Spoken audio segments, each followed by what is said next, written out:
السلام علیکم ورحمۃ اللہ وبرکاتہ۔ پیارے دوستو، امید ہے کہ آپ سب ٹھیک ہوں گے۔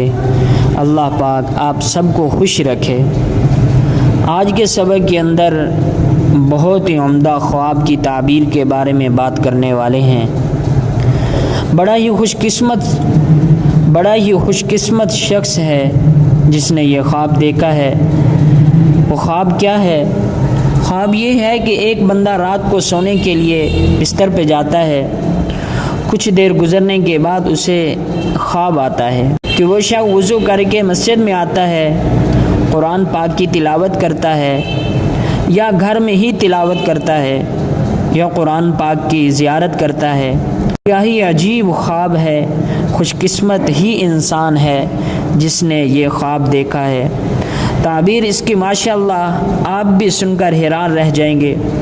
خواب میں قرآن پڑھنا یا دیکھنا، اس کی تعبیر یہ حاکم پر دلالت کرتا ہے اور رحمت کی دلیل ہے، اور یہ رحمت کی دلیل ہے۔ تو ایسے شخص کو چاہیے کہ وہ خیرات کرے اور اللہ پاک کا شکر ادا کرے، اور اگر دیکھے کہ آیت عذاب پڑی ہے تو حق تعالیٰ کے غصے اور غضب پر دلیل ہے کہ اللہ پاک اس سے ناراض ہیں۔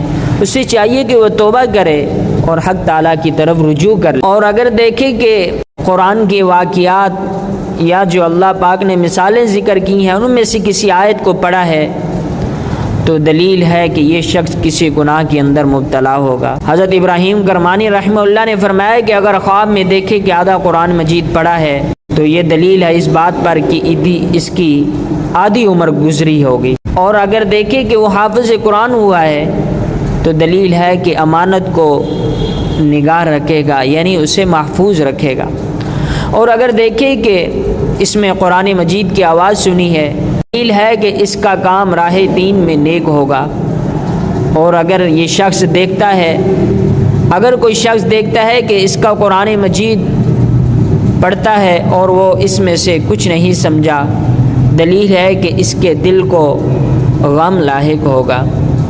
اور حضرت جابر مغربی رحمہ اللہ نے فرمایا ہے کہ اگر دیکھے پورا قرآن مجید ختم کیا ہے، دلیل ہے کہ مراد کو پہنچ جائے گا۔ اور بعض اہل علم نے یہ تعبیر بتلائی ہے کہ اس کی عمر آخر کو پہنچی ہے۔ اور اگر دیکھے کہ قرآن مجید کو بلند آواز سے پڑھتا ہے تو یہ اس بات پر دلیل ہے کہ اس کا کام بلند ہوگا اور لوگوں میں مشہور ہو جائے گا۔ اور اگر دیکھے کہ جو آیت پڑھی ہے اور اس کو یاد ہے، اور حضرت جعفر صادق رضی اللہ عنہ نے فرمایا کہ خواب میں قرآن مجید کا پڑھنا 4 وجہ پر ہے۔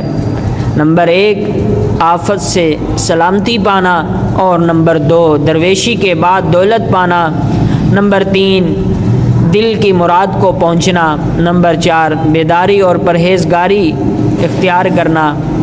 ایسے لوگوں کو جو گناہ گار ہیں ان کے لیے عذاب اور سزا کی قیامت کے دن حجت کا قائم ہونا۔